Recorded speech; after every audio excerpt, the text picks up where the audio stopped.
Hey, what's up, everybody? It's Charles Sebastian, and welcome you guys to another episode of the Dreamers Pro Show. We cover everything from sports, hot topics, classic debates, entertainment, and we give you guys a fresh perspective on things and how we see them. And man, we got an interesting show in store for you guys today. But before we get into it, please make sure you like the video and subscribe to the channel.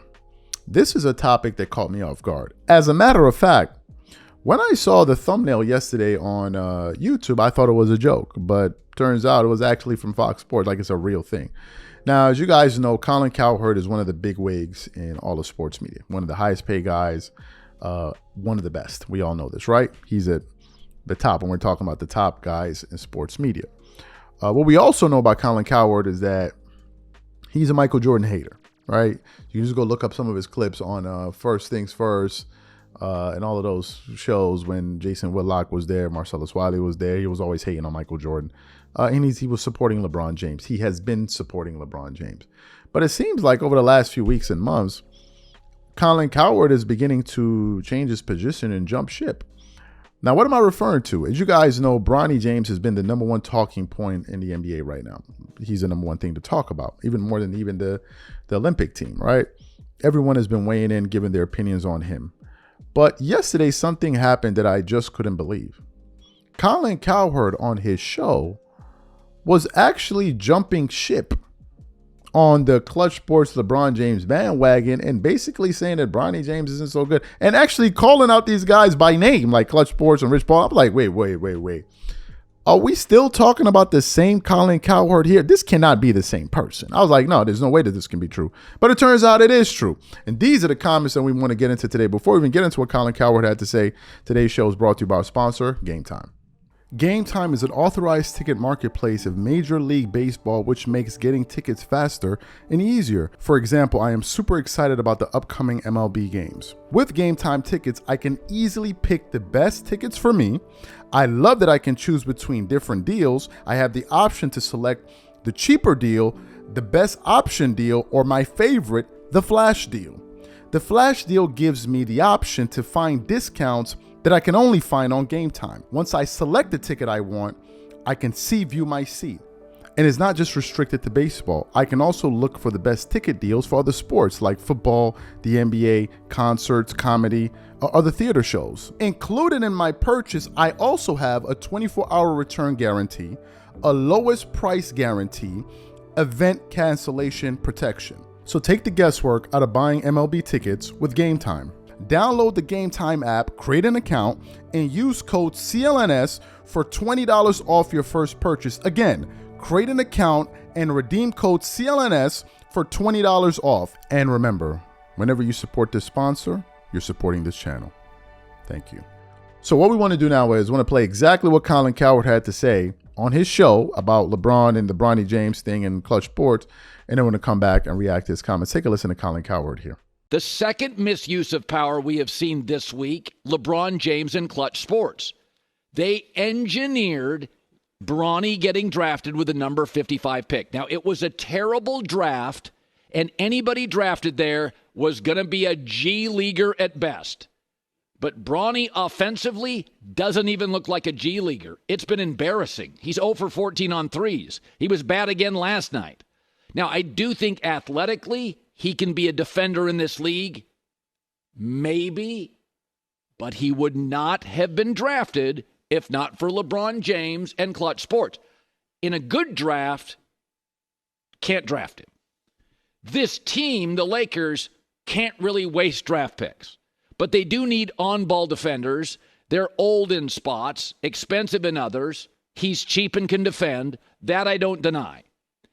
But in both the case of Nike and the case of LeBron James, they had power. Power can corrupt. Men tend to flex. Anytime they have power, they use it, misuse it, or abuse it. This classifies as misusing it. And this is the classic dad, the classic parent, trying to muscle his kid to get a job that he didn't really earn and kind of getting in the way, the natural flow of life. Usurping somebody, getting power, jamming a kid in. You know how many times I've been asked, hey, can you get my son, my daughter a job at blankety blank blank? And And my answer is always, I can get him an internship maybe. I can't get him a job. They're not qualified.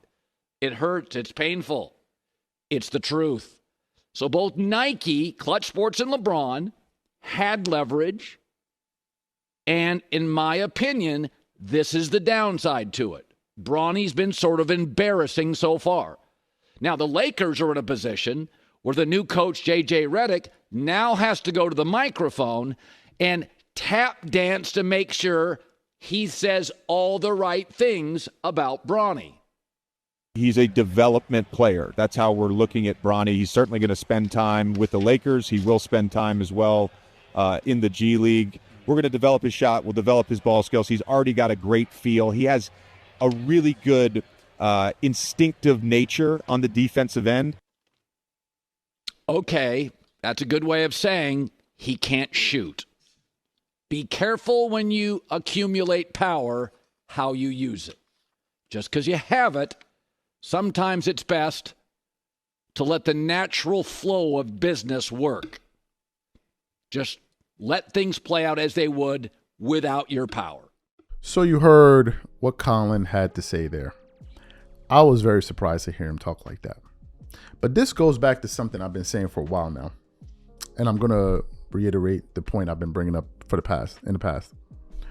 I feel that a lot of LeBron's power, or not his power, his power, but I also believe a lot about the way we view LeBron is based on the things that people say about him. I personally believe that this GOAT debate is a debate that's made up of a bunch of smoke and mirrors. That's just my personal view. But the people that talk about LeBron, that talk about the GOAT debate, are very influential on impressionable people. And they have been the ones that have been able to make this thing a real thing. If you really scrutinize LeBron and Jordan's resume, you look at the footage, you would realize, folks, this thing just really ain't close. Now, is LeBron playing at an excellent level at an advanced age? Absolutely. But when him and Jordan were the same age in their primes, who's considering this thing close? Nobody, no one, right? And Jordan accomplished way more in less time. So that also says something about the greatness of Michael Jordan. But LeBron apologists, cronies in media went out there and kept on promoting him. I can give you some names: Shannon Sharp, Nick Wright, Chris Broussard, who I have a lot of respect for, but also told us that he's represented by Klutch Sports. That one really surprised me. Of course, you have Kendrick Perkins. You have all of these other people in sports media, Colin Cowherd to a certain extent, who just promote LeBron. But then, and of course, Stephen A. Smith to a certain point, but then something interesting happened. The thing is that some people then started to turn. People like Stephen A. Smith, at one point, Kendrick Perkins. And I said that the minute LeBron loses these guys, these people that go out there and preach his gospel, the way he is viewed will begin to change, because these people are the one that are influencing a lot of people to feel the way that they feel. These are the facts. For the fact that people think it is comparable, that LeBron and Michael Jordan are a comparable thing, you got to hand it to these guys and the influence that they have over the masses.